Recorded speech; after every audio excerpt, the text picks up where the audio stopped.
It's been several years now, many years now, but there was a time that in my life when I realized that I was no longer in good shape and that I needed help.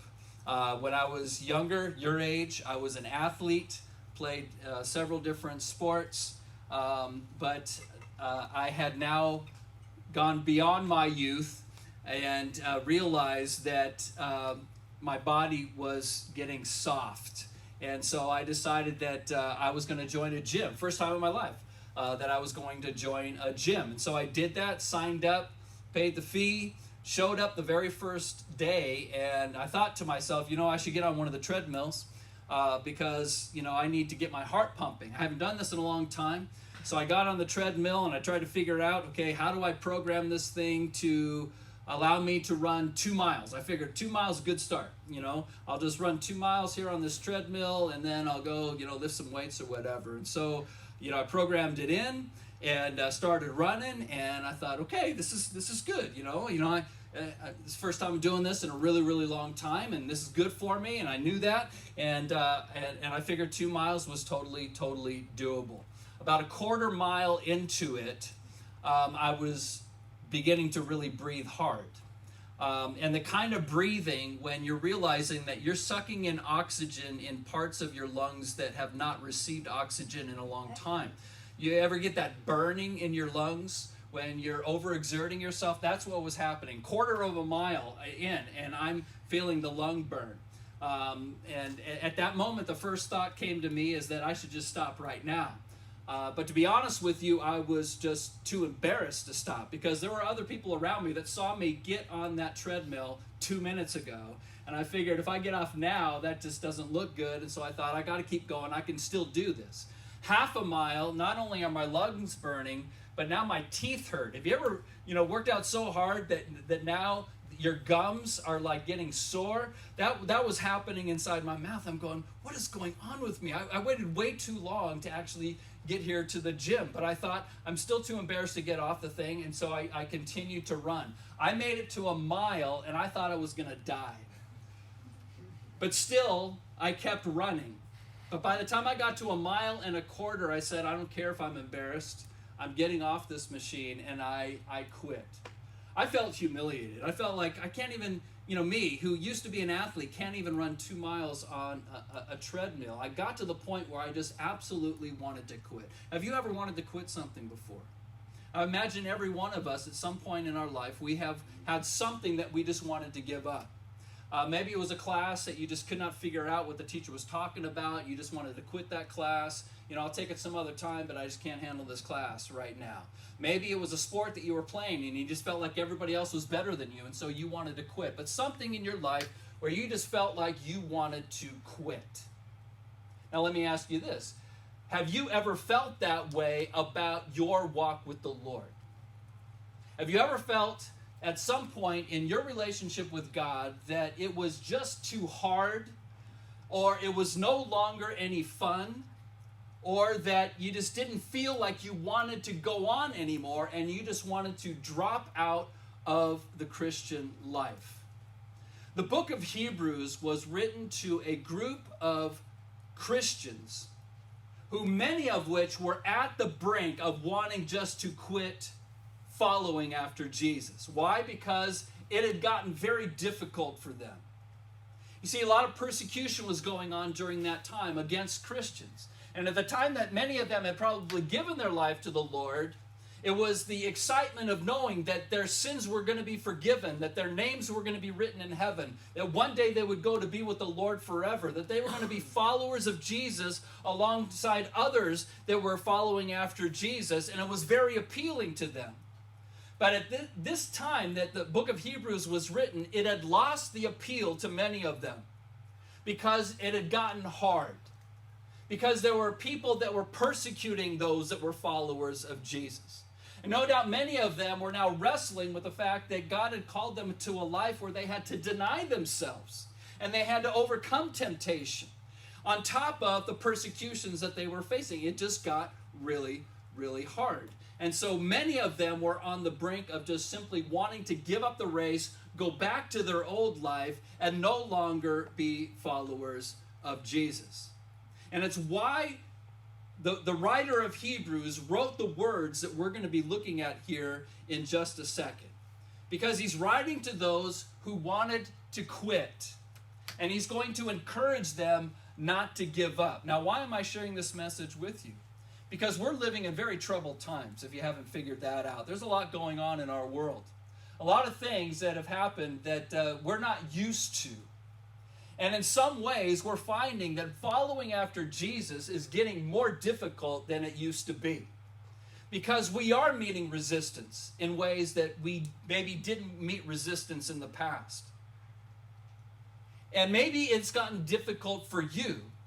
Remember this first, that the Bible does not say that following after Jesus was going to be easy. In fact, Jesus himself, in talking to his own disciples, told them, you need to enter by the narrow gate.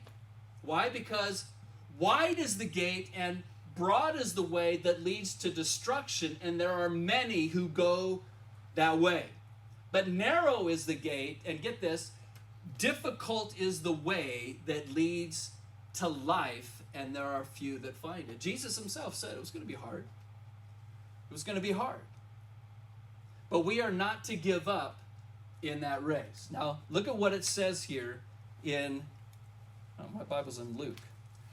Don't know why I'm in Luke, but I'm supposed to be in Hebrews. Hebrews chapter 12, verse 1. It says, therefore we also, since we are surrounded by so great a cloud of witnesses, let us lay aside every weight and sin which so easily ensnares us, and let us run with endurance the race that is set before us, looking unto Jesus, the author and finisher of our faith, who for the joy that was set before him endured the cross, despising the shame, and has sat down at the right hand of the throne of God. For consider him, who endured such hostility from sinners against himself, lest you become weary and discouraged in your souls. Now, I'm going to make a wild guess that there may be some in here that right now are weary and discouraged in your soul. Now, that might not be written all over your face, because usually when we come to church, we kind of, put the face on. We put the right face on, the Christian face on, the happy face on, the I got my act together, everything's okay face on. But when we go home, that face falls off, and we become who we really, or what we really feel at that given point in time. And it might be that there are some of you in here that are really at a place of being weary and discouraged in your soul, like the end of verse 3 is telling us. If that's the case, then I believe that this message is for you. If you're not in that place, I can almost guarantee you at some point in your relationship with the Lord, you are going to be at that place. Because I think that our walk with the Lord has times when we are on the peaks of the mountains, but there are other times that we are in the darkest of valleys and really struggling. So if you are there, really want you to pay attention. If you're not there, you will be there, so you also need to pay attention, because we all at times get weary and discouraged in our souls. But here in this passage, he's going to be talking to us about how we can overcome that. One of the things, though, I want you to recognize here that isn't obvious when we read the English Bible is it mentions in verse 1 that we, at the end of verse 1, I want you to notice that we are to run with endurance the race that is set before us. That word that is translated race in our Bibles comes from a Greek word, agona. Agona. What does agona sound like? Agony. That's actually where we get our English word agony. Comes from this Greek word race. So he's going to be talking to us about our race. And our race is our relationship with the Lord. It is our course that God has laid out before us, but it is actually using a Greek word where we get our English word agony. Isn't it interesting that Jesus said it's going to be difficult for you to follow after me? And then when Hebrews talks about our walk with the Lord, it actually uses a word that signifies some amount of stress and difficulty, agony. But then it uses the word endurance. Now the word endurance just simply means this, a steady determination to keep on going. So even when it gets rough, we need to be a person who has a steady determination that in spite of the fact that it's difficult for me right now, Jesus said it would be difficult, and I need to have the determination to just keep on keeping on in my walk with the Lord. But now he's going to give us some ways that we can improve our attitude in this race that sometimes is difficult. And the first thing he's going to do is tell us to look back at the lives of others. And then he's going to tell us to look at the life of Jesus. We'll see that as well. But then he's going to tell us to look at yourself. So we're going to look at the lives of others for encouragement. We're going to look at the life of Jesus, definitely for encouragement. But we also need to take a look at our own lives and see, are we just making it simply harder than it ought to be? The first thing that he does is in verse 1 when he tells us to look back. He says, therefore, we also, since we are surrounded by so great a cloud of witnesses. Now, what is he talking about? What he is actually making a reference to is what he had just been talking about in chapter 11. If you know anything about Hebrews chapter 11, it is called the Hall of Faith, because the writer of Hebrews is talking about all of these Old Testament saints who went before us, who believed in God, had lived lives to the best of their ability to the glory of God, but in doing so, many of them struggled through things. There were times that they were victorious by faith, but there were other times that their faith required them to endure some really, really hard stuff. In fact, if you want to flip back a page, maybe a page, or maybe it's just right on the page to the left of you. If you look down to verse 35, the middle of verse 35, it says, others were tortured, not accepting deliverance, that they might obtain a better resurrection. Still others had trials of mockings and scourgings, yes, of chains and imprisonment. They were stoned, they were sawn in two, they were tempted, they were slain with the sword. They wandered about in sheepskins and goatskins, being destitute, afflicted, tormented, of whom the world was not worthy. They wandered in deserts and mountains, in dens and caves of the earth.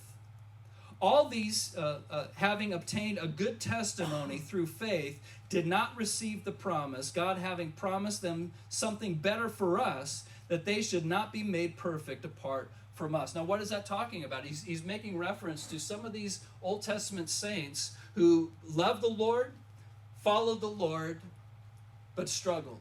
Life was a struggle for them. So in Hebrews 12, he's saying, you know what? We sometimes need to look back at the lives of those that have gone before us and realize we're not the first. There are others that finished their race. They ran their race with endurance. And yeah, it was hard for them, but they endured to the very end.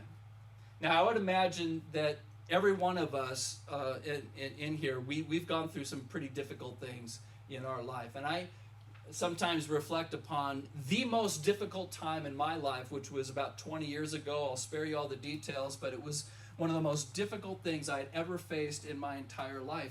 And at that time, as a follower of Jesus, I kept praying, Lord, I don't think I can take anymore.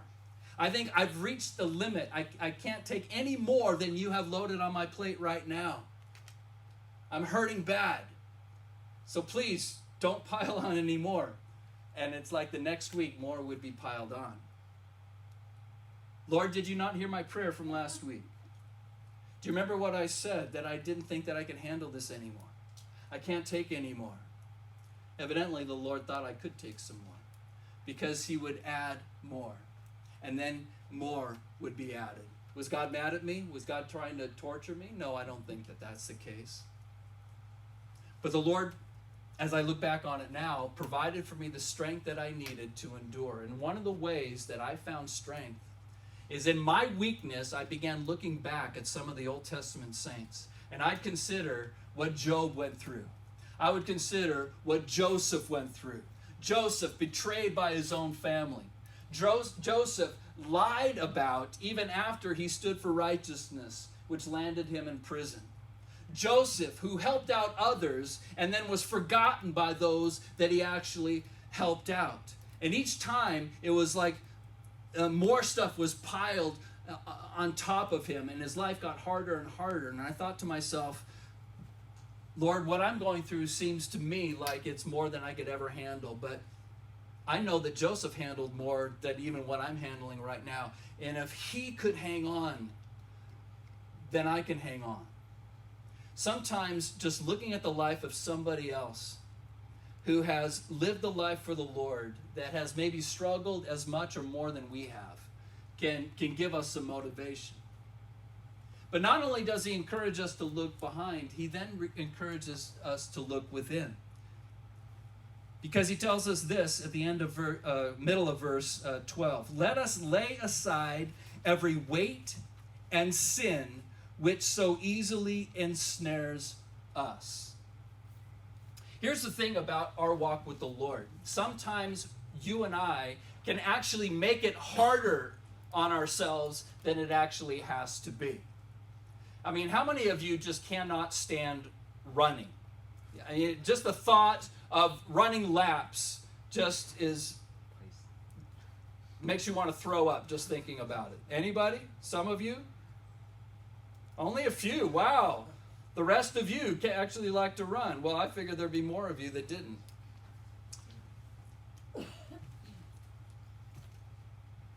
When we don't like to do something, we want to get it over with as fast as we possibly can, or we want to somehow get out of having to do it at all.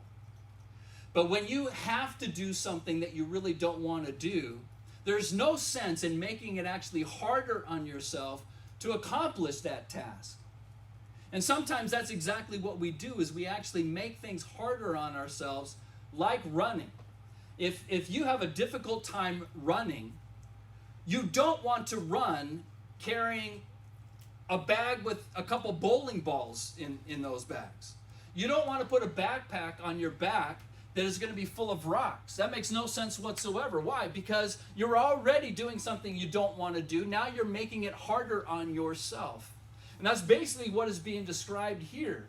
We need to lay aside the things that are actually going to make our walk with the Lord more difficult because they weigh us down. And he mentions two things. He mentions weights and he mentions sins. Let me begin with sin.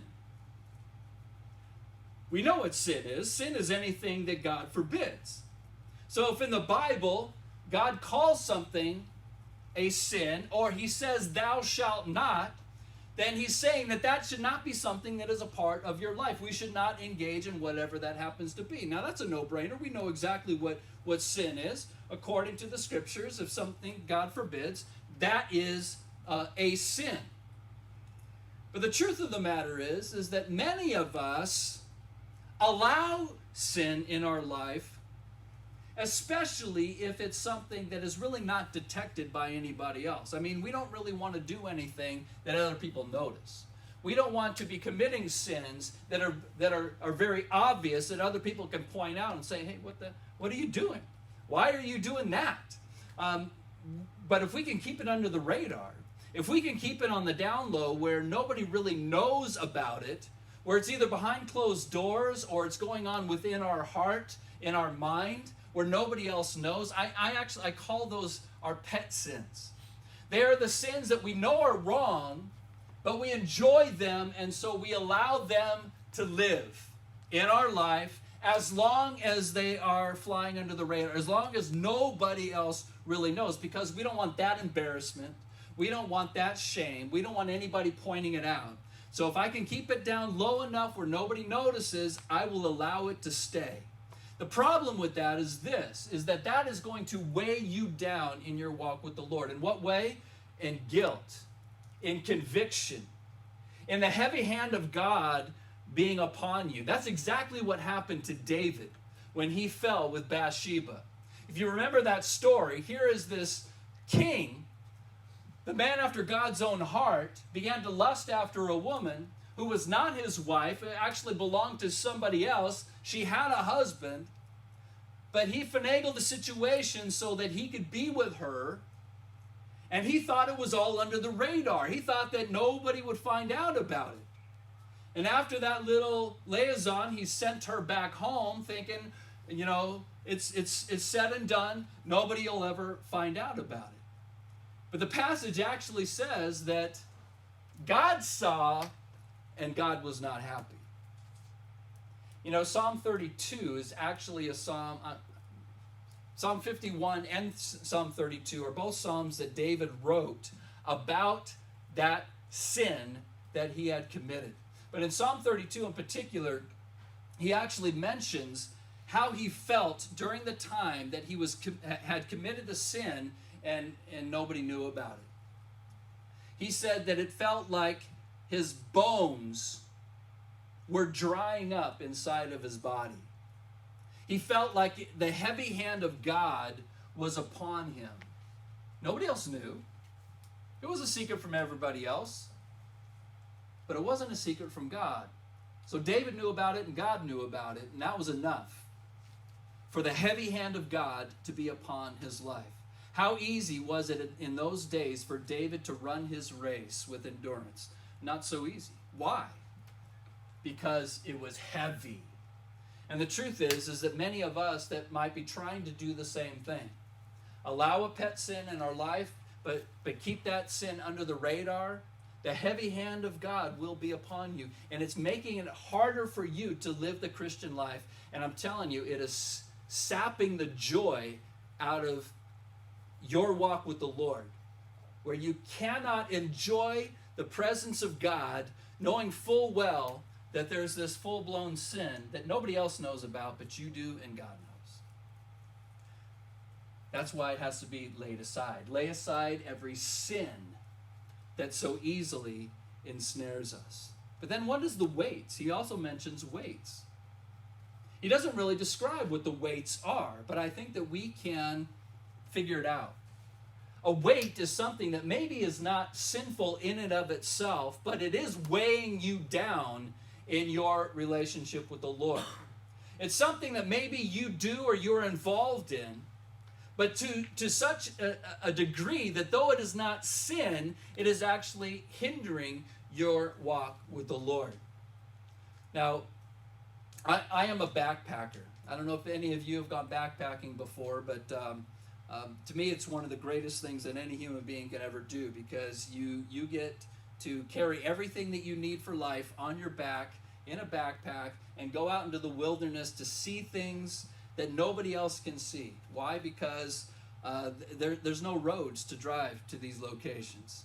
There's no ice cream stand out there, to appeal to people to come to that location. But to see mountains and waterfalls and streams and lakes and other amazing things that God has made that are not accessible to anybody else, that's why I love to backpack. The problem with backpacking is that you have to hike to get there, and sometimes you are hiking straight up a hill and you're carrying everything that you need to live on your back, and that can get heavy. So you don't want to carry anything that you absolutely do not have to have. And so there are backpackers that will literally, they will take their toothbrush and they will cut their toothbrush in half so that they don't have to carry the extra weight of the handle of the toothbrush. Now, how much does a handle of a toothbrush actually weigh? Not much, right? But you multiply that with everything else that is in your backpack, and you can actually reduce what you're carrying on your back by 10, 12, 15 pounds just by being careful about what you carry. 2 years ago, I went on a backpack with my oldest son, and it was brutal. I was completely worn out at the end of the first day, and my backpack weighed 40 pounds on day one when we were hiking up this mountain. So the first day we hiked, 10 or 11 miles, but it was like 3,000 vertical feet that we were climbing and so forth like that, and I was spent. And I decided at that time, you know what, next time I do this, I gotta thin out my backpack. I can't carry this much stuff. Last month I went on another backpack that was equally grueling, but I was able to shave off 10 pounds from my backpack. I tell you what, it was like night and day. My backpack was only 12 pounds. It was only 28 pounds, and I felt like nearly I was floating up that mountain. It was as easy as anything, well, that's an exaggeration, but it was so much easier. Why? Because I had reduced my weight. What's my point? There are things maybe in your life that you are doing and you're saying in your mind, this is not sin. It's not sin. There's nowhere in the Bible that says this is wrong. You might be right about that. But if it is so time-consuming in your life, where now you are not spending any time in the Word of God or in fellowship with believers or going to church because you have committed your time to this, whatever it happens to be, that is a weight in your life. It is taking away from what is most important, and it is become something that is weighing you down. I was in the back earlier, and I was noticing you guys have like that Hungry Hippos game or whatever back there. That could be very addicting, right? You know, you can start playing that, you know, and you're thinking, oh, I just got to beat my high score, you know. I got to get more of those little, you know, bugs or balls or whatever it is, you know. Got to beat my friend, you know, got to do better. And we can get that about certain things. We can get that about a game. I got to beat my high score. I got to get a higher score than my friend got. I've got to get to the next level. I got to get to the next level after the next level. I've got to get to the level that's higher than the next level. And, you know, we start competing with ourselves, or we start competing with other people, and it becomes so consuming that we can't remember the last time we actually had a daily devotion. And what is actually happening is that you are weighing yourself down, and you're wondering, you know, I used to have fun in my walk with the Lord. How come it's not fun anymore? I used to really enjoy worship. How come I feel like it is a chore now? I used to really enjoy fellowship, but now I would rather go do something else. What happened to your walk with the Lord? I will tell you. The weights and sins which so easily ensnare you have begun to drag you down. And so you need to lay those things aside. So the first thing you need to do is remember those that have gone before you. There are so many men and women that have walked the walk before you. And they've struggled through it. They've had difficult times. But you know what? They finished their race because they kept their eye on the prize. The second thing is that we need to learn how to lay aside the things that are going to make things more difficult for us. But then the third, and probably the most important thing we're going to find in verse 2. It says, looking unto Jesus, the author and finisher of our faith, who for the joy that was set before him endured the cross, despising the shame, and is sat down at the right hand of the throne of God. Looking unto Jesus. You know, where you look when you are running is super important. You know, if you're running a race, you know, 100-meter dash, and you begin that race, but you decide that you're going to look up into the stands because you want to see where your mom and dad are, make sure that they're watching how fast you are, you're not going to win the race. If you're running and you want to take a look at your feet just to see how impressively fast your feet are, you're not going to win that race. If you're looking over your shoulder at the people that you have already passed to see how far back they are from you, I can guarantee you, you're not going to win that race. How you're going to win the race is if you keep your eyes on the prize, on the destination. You look where you are running and keep your eyes locked there. So where are we supposed to be looking? We are looking unto Jesus. And then it tells us some things about Jesus. He is the author and the finisher of our faith. Now, what does that mean? The author means that he started your faith. The finisher means that he will bring your faith to completion. He started it, he will finish it. Now, if there's one thing that you need to know about Jesus, is that whatever he starts, he's going to finish. And if God has started a work in you, he that began a good work in you will do what? He will complete it. Philippians 1:6, 1:7, one of those verses. He who began a good work in you will complete it. And I think that this was said by the author here as a reminder to us. Hey, you might be struggling right now, but remember, it isn't you that started this work in you. It's Jesus who started this work in you. And yeah, you might be struggling right now and you might want to quit right now. But remember, it isn't you that actually is going to make it finish. It is Jesus who is going to carry you to the end. He started a work in you. He is going to complete that work in you. Now, if there's one thing I know about myself, is I start a lot of things that I never finish. My garage is a monument to things that I have started and never finished. But if Jesus starts something, he's going to finish it. Guaranteed. And we're being told right here, is Jesus the author of your faith? Did he begin this work in you? Did he call you to himself, into a relationship with himself? Did he open your eyes to his grace and what he accomplished for you on the cross? Did he do all that for you? If he did, I'm guaranteeing you that he is going to finish what he started, because that's what Jesus does.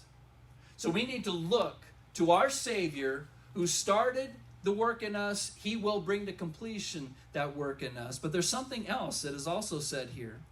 For the joy that was set before him, endured the cross, despising the shame, and has sat down at the right hand of the throne of God.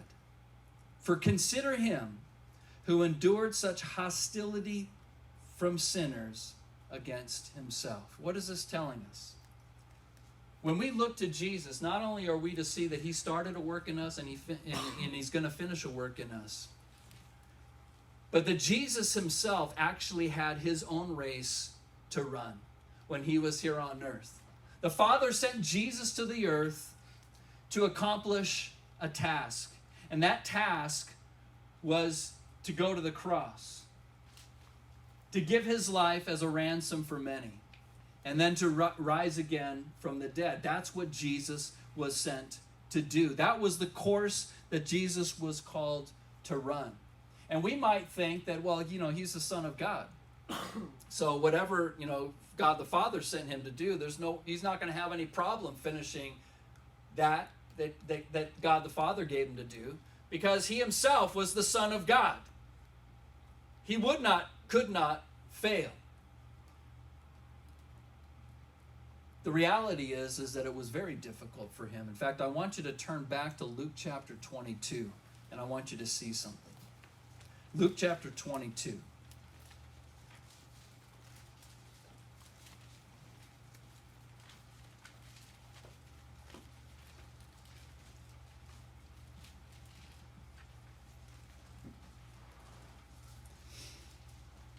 In Luke chapter 22, Jesus has reached the stage of his earthly ministry where he knows that the following day he will be hanging upon a cross. Now, he's explained this a bit to his disciples. His disciples at this point didn't really get it, didn't understand exactly what was going on, but Jesus knew. And because he knew what he was about to face, the heaviness of what was going to happen to him began to weigh heavily upon him. Because if you remember, after Jesus had spent that time that evening with his disciples in the upper room, sharing vitally important information with them, as well as sharing the Passover meal where he instituted the very first communion with them. This is my body, which is given for you. This is the blood of the new covenant.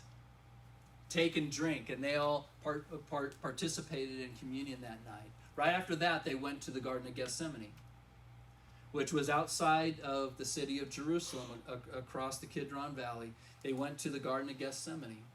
And when they were there, it says that Jesus went by himself to go pray. And we know what he prayed, right? Father, if there is any way for this cup to pass from me, let it be so. Nevertheless, not my will, but your will be done. Remember that prayer? You know what was happening at that time? is that Jesus was in the struggle of his life, realizing what he was going to have to endure in order to save us. He not only was going to have to face the physical pain of the beatings, the pulling of his beard, the crown of thorns upon his head, the ridicule, the mocking, the nails through his hands and his feet, suspended on that wooden cross for 6 hours. He knew all the physical part of it, but he also realized the weight of the sins of the world being placed upon him. And in that moment, it was an overwhelming thought. So overwhelming, if you'll notice down in verse 44, it says this, "And being in agony, he prayed more earnestly. Then his sweat became like great drops of blood falling down to the ground."